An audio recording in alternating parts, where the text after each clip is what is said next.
మా అమ్మకి 2 months back పొలంలో తాబేలు దొరికింది. నా కోసం తీసుకొచ్చారు మా అమ్మ. నాకైతే చాలా బాగా నచ్చింది. ఫస్ట్ లో అయితే షెల్ నుంచి బయటకు వచ్చేదే కాదు, ఇప్పుడు చాలా యాక్టివ్గా ఇల్లు మొత్తం తిరిగేస్తుంది. మా తాతమ్మ పొద్దున్న లేచి దానికి స్నానం చేసి బొట్లెట్టి నేను మా తాతమ్మ ఇద్దరం దానికి మొక్కుతాం.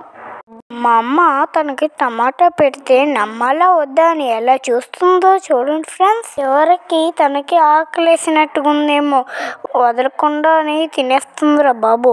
మేము తాబేలుకి టమాటా, పపాయ, యాపిల్ అవే పెడుతున్నాము. గట్టి పెడితే స్మెల్ చూసి పక్కకి వెళ్ళిపోతుంది, అసలు తినట్లేదు.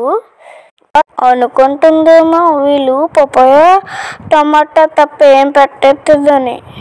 ఈ వీడియో కానీ నచ్చితే లైక్ చేయండి, సబ్స్క్రైబ్ చేయండి, మీ ఫ్రెండ్స్కి షేర్ చేయండి.